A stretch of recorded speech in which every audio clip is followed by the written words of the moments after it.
Hi, and thank you for coming to our talk. The browser is the computer. My name is Daniel. This is my co-founder, Angel, and together with Rafa over there, we are the team behind Endor, which is a startup that allows you to run server software in your browser. But this talk is not about what we do, though. We're going to be showing you a demo at the end, how we put all the different pieces together.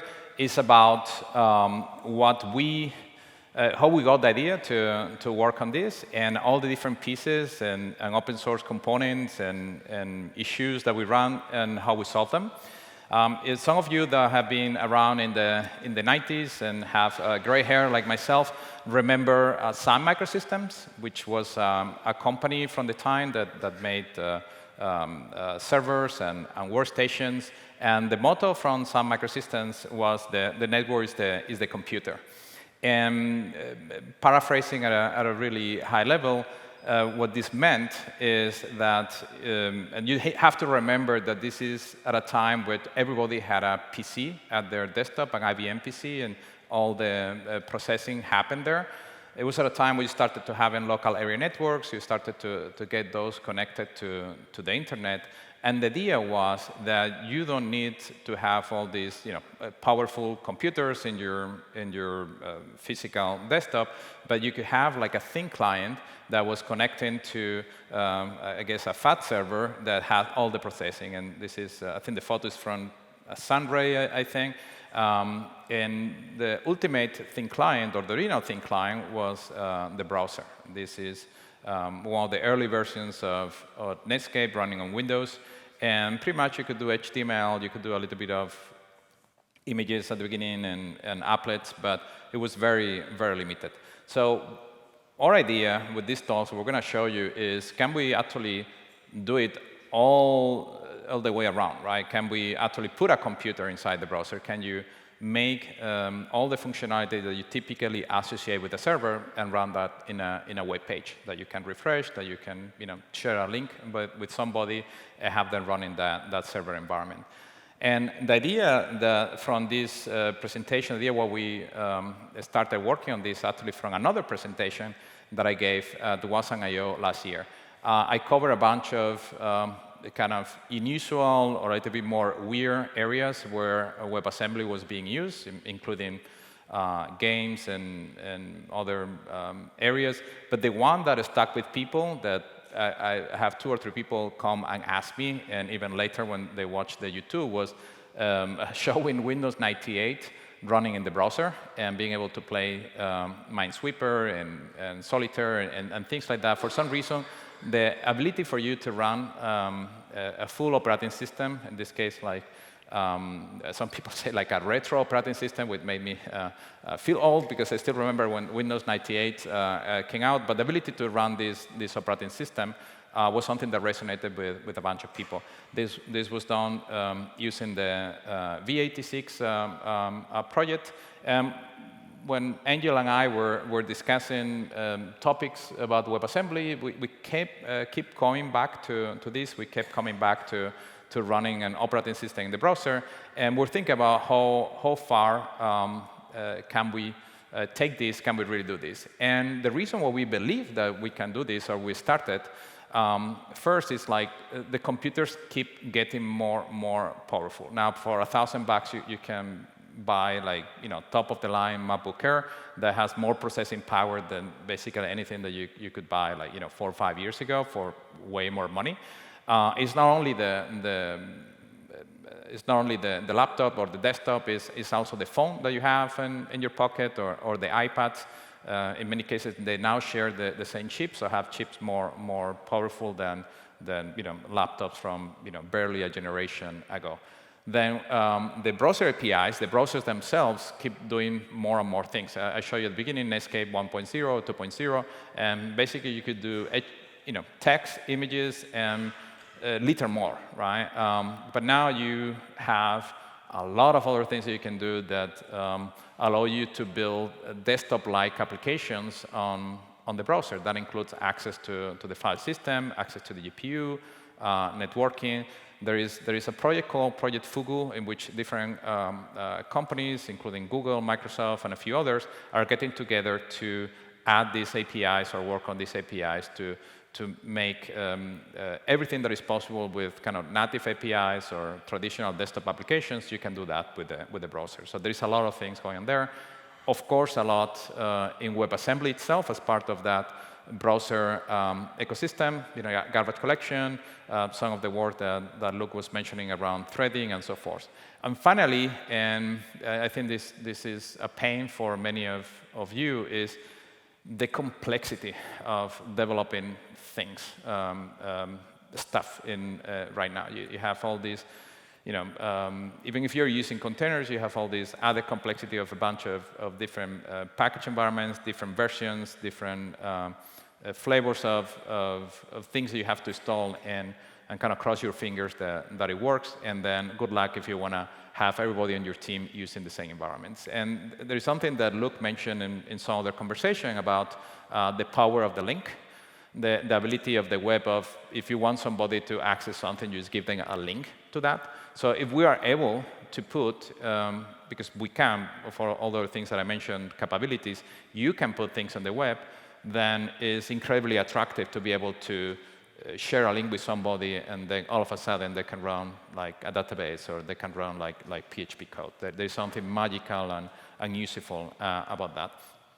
So in talking about server software, at the end of the day, like a server is a computer, and a computer has CPU or compute where you can run programs, then has some kind of networking capabilities, so it can talk to other computers, to other clients, to other servers, has a way of retrieving information and storing information, and finally have applications. In this case, if you're a server, you associate server software with traditional applications like databases and language runtimes.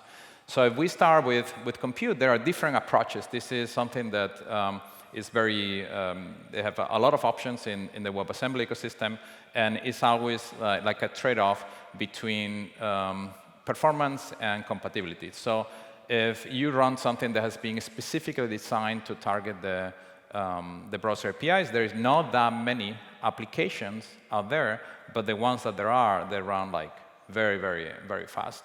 You can also take like an intermediate approach, we call, for lack of a better term, like syscall emulation, in which the applications expect certain layers of APIs like POSIX or syscalls to the kernel, and there are tool chains and there are like projects like WebVM that allow you to, or that implement those syscalls in different ways. One is emulating the Linux kernel, the other one is just like working with browser APIs to provide that. But it gives you like a good intermediate point in which it's very fast or it's fast enough, and also you don't have to significantly rewrite or write applications from scratch. You can just recompile a lot of the things that you already have in place, and they will work. You may have to do some magic around things like async and asyncify, but as WebAssembly itself keeps getting better and the browsers implement this new functionality, it's less and less of that needs to be emulated by these intermediate runtimes. And then finally, you don't need to compile the programs. You can compile like a full emulator, like v86 or QEMU Wasm from the team that brought container to Wasm. There are some really interesting talks from last year, Wasm.io, in which you basically compile the emulator, and then you run everything inside, and that everything is a Linux distribution with typical Linux packages that obviously gives you the most compatibility. Anything that you can do apt-get or you can do apk to install, you can run there. And next is networking. Yeah, so now talking about networking, we need to think it from two angles. First, we have a module or something that is running inside the browser, and it needs to actually talk to the outside and to get information from other APIs or other services out there. So this is what we call external communication, and there are different ways in which you can make it work inside the browser. So the first thing is you use native fetch functionalities that allows you to call APIs and other services. It has certain limitations, like not being able to do cross-origin or, let's say, talking to APIs in other domains unless they allow you to do that. But there are other ways that you can avoid those limitations, like providing a proxy or a gateway outside in a remote server and connect it through a WebSocket client. So basically, you do a proxy and communicate through that to behave like a regular server outside and allow that communication. This is how projects like B86 WebVM allows you to communicate with the external world and just pull like components or packages from remote distributions. Even you can go a step further and put a VPN on top of that, like Tailscale, and connect to it and even SSH into the server that is running inside your browser. Like the first time I did it blew my mind. But you can have also other components inside the same browser, and you want to establish that intercommunication between them. So this internal communication could be direct, like connecting the wires between the two different components talking together. We can use like components, the component model like Luke was mentioning before, and establish those APIs to interact together. And you can use certain web-native APIs like web streams to establish a more fluent communication between them. Or you can go all the way around and try to find a common language for all the existing components that were running outside of the browser, which is a TCP IP stack, and emulate that communication as they were real VMs or real components talking to each other in a language that has been around for a long, long time. The other part that you need is storage. So after you enter in a website and you start making modifications, you want to get that information back and store it so you can go back to your work after it. And the other thing which is important is that you need to actually retrieve the data from other sources. Like you want to get, for example, a repository or some source files from a remote server, or you want to just to get files inside the browser. For this, there are different APIs that has been around for a long time, and the first try of making this kind of storage or file system in the browser was emulating the file system, doing in memory, like just a map that has the contents of the file and the path, or even try to use certain web APIs like IndexedDB to create that kind of persistence. Those are attached to the domain that you are loading the web from. And there, you can basically store the files and then recover back your work. There are really famous projects like ZenFS that did this in-memory and persistent file system, providing the regular APIs that any application that runs in the server would expect to have. And the same for mscripting, which is a toolchain that compiles C, C++ code into WebAssembly to run it in the browser. And they provide some syscall emulation that allows you to use different backends, like IndexedDB or in-memory, to provide that kind of file system layer that a regular application running in a server would expect to have.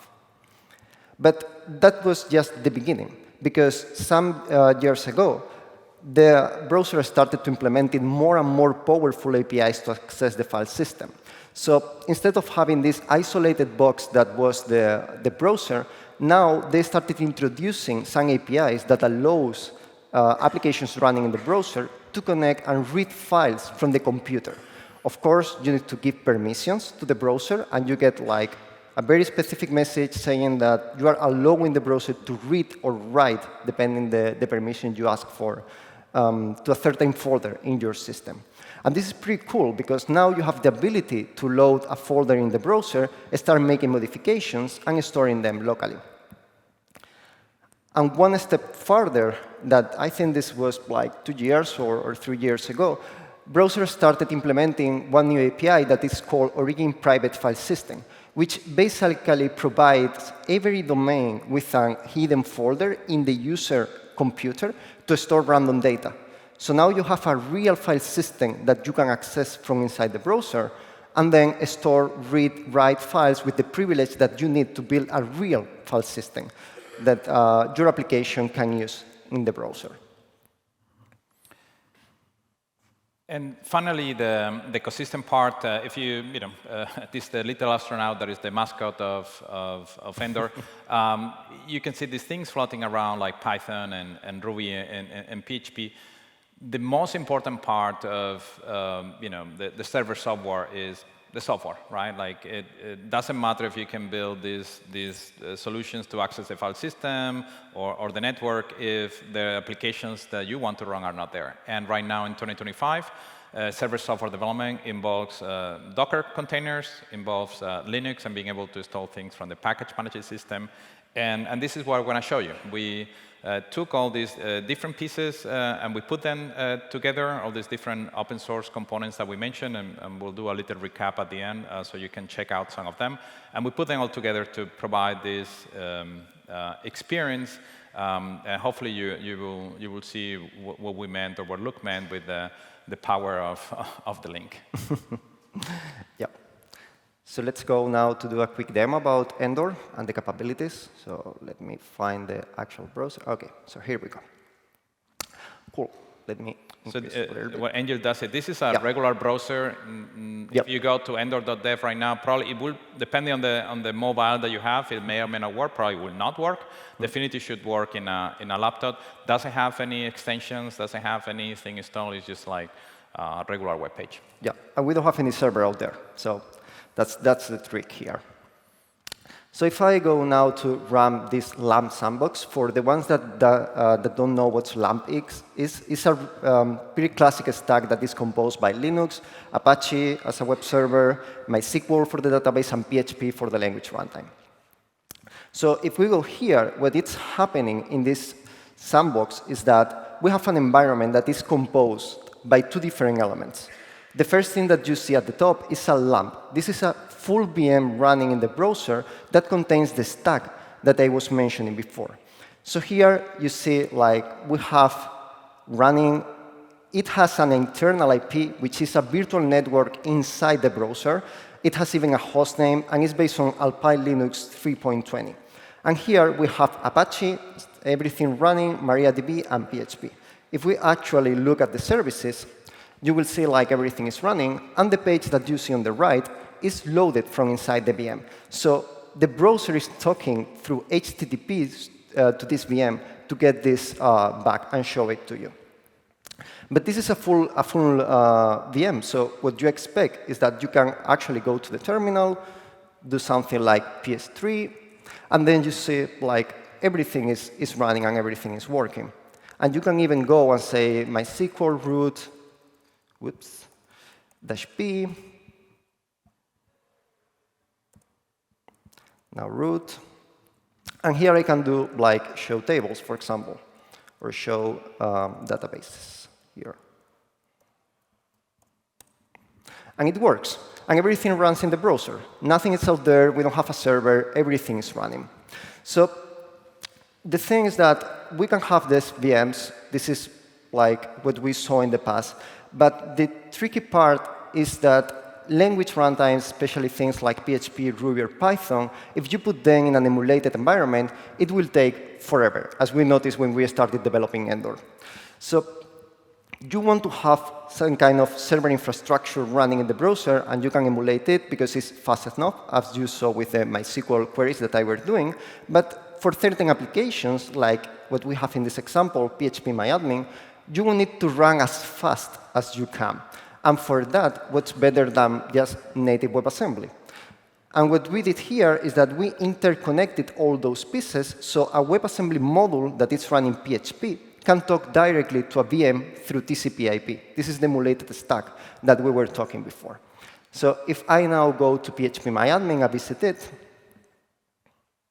we have a full PHP-MyAdmin running in the browser that is connected through this virtual IP using TCP/IP with the VM that you were showing just before. And here you can see it even has an IP address, and it can communicate, it can run, and it goes at a very, very decent speed, thanks to WebAssembly, and thanks to have different pieces that can intercommunicate together. But for sure, this is just a demo and very basic stack, but the idea is that you want to run your own code, and you want to run your own applications. And what we did is allowing you to do that, and based this external networking, you can fetch projects. So let's take, for example, WordPress. And here I'm taking WordPress as it is. I'm not doing like any special version of WordPress or any fork. So I can go here, and I can add a new project based on a GitHub repository. Here, I can even mount the GitHub repo inside the VM or inside the other module, or I can create it as a new service. So let's create it. Let's give it a name. For now, we have the PHP runtime, but more will come. And if I click on Add a new project, this is already added to this specific environment and is initializing the service, receiving an IP address, and being able to connect to all the pieces that were already there, like PHPMyAdmin and LAMP. If we go now to details, you will see like we don't have yet an IP assigned, but we will have. This is basically a pure WebAssembly module running with the WordPress code. So here we go. We can now go to visit. And we have a full WordPress running from the master branch without any change, running entirely in your browser. We can start with the installation process, but we need to create first the database. So let's go, for example, back to PHPMyAdmin. Let's create the WordPress database here. Cool. Let's go back to WordPress. Let's use it. Now we have root, which is the default one. And here for the database host, I was using IP address before to show you the demo, but we can even use the hostname directly of the database.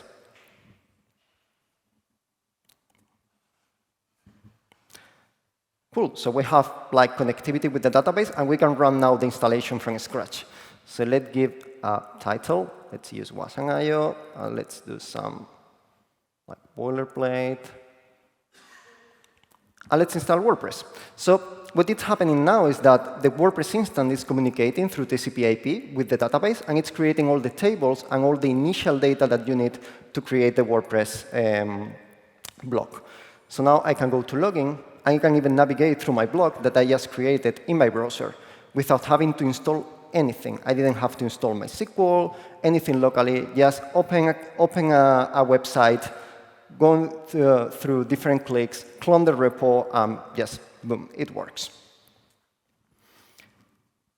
And you can continue even adding more stuff. So we have the ability to add a GitHub repository or load your local project, but you have also a pre-populated collection that we want to grow with existing applications that you can run. So you will have common infrastructure services that you need to run applications, and you can just instantiate them with one click and connect to your application. So let's show, for example, DokuWiki, which is a pretty common wiki based on PHP. We have it already running, so it's like fast. You can start creating your own page on DokuWiki. And you can instantiate something more complex, like, for example, a memcached.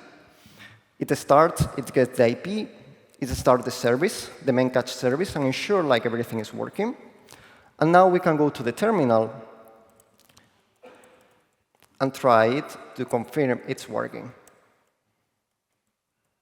So here, this is printing basically the stats from memcached. And you have everything working in a few seconds. You have an environment that you can try, you can refresh, and you can throw away if you need, and you can come back to continue developing any application that you want. Thank you, Angel. I think that kind of demo should highlight what we mentioned earlier of the power of the link. We have done a lot of the things that you can do, or with just a regular Linux machine or Docker desktop or any of the tooling that you use for your day-to-day development. Is you just haven't had to install anything. It's at some point it's even more convenient than you want MySQL, you go there, you click MySQL, and you have MySQL running. You don't have to go do apt-get install. You don't have to go a Docker pull and then running the container. So what can you use this for? It's basically anything that you can use Docker desktop or any of the other tooling for, but with the added benefit that it's secure, it's isolated, it's running inside a browser, and it's ephemeral. We did the demo. If you click on reload or you click on closing the tab, it may give you a warning, but basically it gets rid of it, right? So it hasn't affected your machine. If you need any kind of playground, if you're using ChatGPT and you want to copy and paste on Python that you're not sure about, it's very easy to just use a sandbox like this. It's still like fully featured Python, fully featured MySQL, but you can click on the little X and it goes away. And if it tries to access the file system, you have full control over that, which is also convenient, right? If you have users that want to, maybe not so technical users, or you have like designers in your system, you can give them a link and they can run your project, or they can just connect to like we did with DokuWiki, and you don't need that person to have that particular version of Docker or whatever your tooling that you have installed, right? This is a comparison I was giving to somebody else earlier today. Was you have like back in the days, you have the full Office, right? It's 2 gigabytes that you install with a DVD, and you have Word, and you have Excel, and everything is, you have every feature that you can think of. And then you have something like Google Docs, right? Which only does a tiny fraction of what Office does, but it's way more convenient because if you email somebody like a Word document, they need to have Word in their machine, and the right version of Word, they need to go and buy or download a Word reader of some kind. And with this, you don't, with Google Docs, you send them the link and they can start working. With this, we're aiming for a similar experience. And this is in particular for universities or workshops. If there are several workshops here going on, and the first step in every workshop is to go and install all this stuff, right? And so you lose like about 30% of the time just helping people. Having given some of those workshops, I know what the pain is, and at some point there are people who for whatever reason don't manage to do it and miss on the whole experience. And with this, you can just send everybody a link. Everybody can run it. Everybody's running in their machine, so you don't even need to spin up virtual machines for everybody. Is very convenient. And then from the day-to-day development, again, if you the performance is still worse than it running this natively, though the gap is closing. But it's particularly useful when, this is one of the earlier conversations that I have about building this. Angel mentioned to me there is a lot of contributions I want to make to open source projects that end up not happening because I know it's just a 4-line fix, but I want to go through the process of setting up the environment and setting up everything to contribute to that particular project. So I just keep that in my own private branch. And this makes it easy for people with an open source project to help people contribute. So you skip the whole setting up stuff and just send people a link. So what's next? So what are we working? The first one is just adding more languages, adding more databases. We have just to showcase some of the containers that we kind of tested and put there. But in theory or in practice, this can run any 32-bit container. So we're going to allow the ability for people to connect to a Docker Hub or to connect to their own registries and just use their containers. 64-bit support precisely so you can run like arbitrary containers. Right now, like I mentioned, is only 32 bits. We want to work a lot on that persistent. The initial kind of use cases are how we are launching this.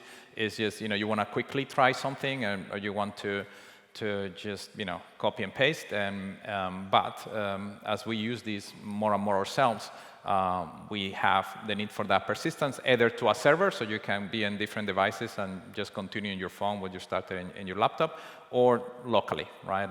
Like similar to how you develop today. And then finally, the idea is that as you develop these stacks and you kind of design this complex system that mix and match WebAssembly modules with containers, with VMs, you can capture that, and then very importantly, you can share. You can just give somebody a link, they click on the link, and they can reproduce. So let's say that you find a bug or you want somebody to reproduce, and you're writing your Jira ticket, you can give all these instructions to reproduce, or you can just, here's a link, and then the team at the receiving end of that Jira ticket can click on the link, and they have the exact environment with the bug waiting for them. And all of this without having to have virtual machines or server running, right? These are some of the projects where they're using, or we think that they're doing cool things in the space. There are things in particular to me is the TCP/IP.js is something that we found really interesting. Before we found this, Angel actually wrote his own TCP/IP stack in JavaScript just by reading the spec, which I think was impressive, but probably not the most performant. And then so we keep finding all these pieces, and we plan to contribute a lot of the things that we have done upstream.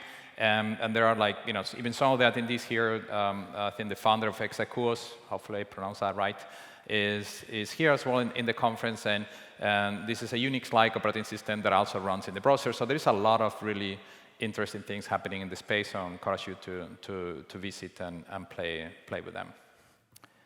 And with that, I think I don't know if we have time for questions. No, thank you. I think we're out of time. Okay.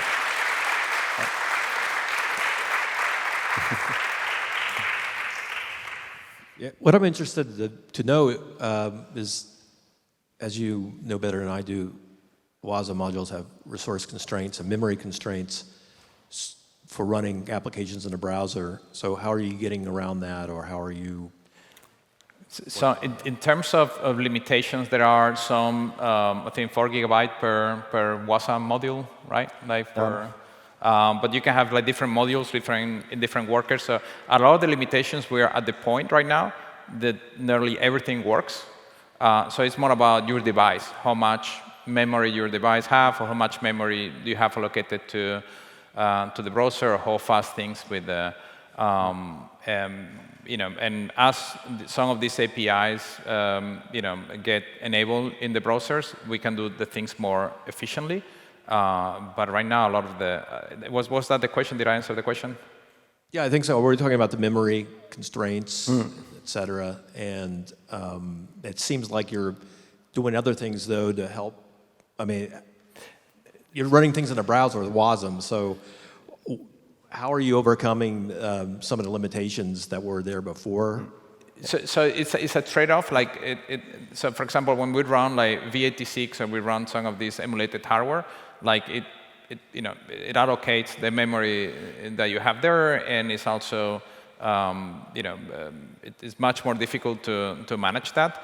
As we have certain runtimes or things that we compile within scripting, like the PHP runtime, the memory overhead is less. So it depends the stack that the user has or wants to use. That will impact the memory usage. And again, it crashes on phones because we use too much memory. As we figure out some of these initialization steps, then we get more and more software working on smaller devices. Thank you.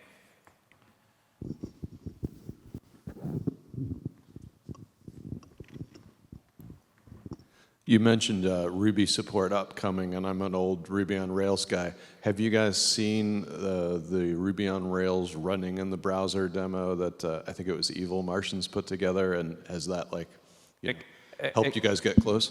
Yeah. A lot of what we're doing is taking all these pieces and making them easy to use, and then contributing back to the upstream project. We're taking a look at this. Pyodite in the Python realm is another one that we're looking up to Python to integrate.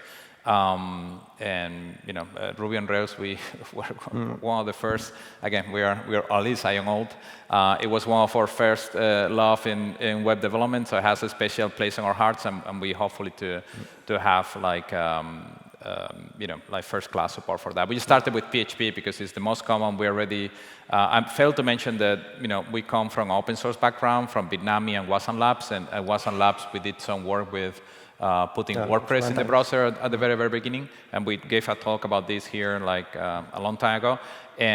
So it was kind of natural for us to just do PHP first, but that's what Ruby and Python are going to be next. Thank you. Thank you. Thank you.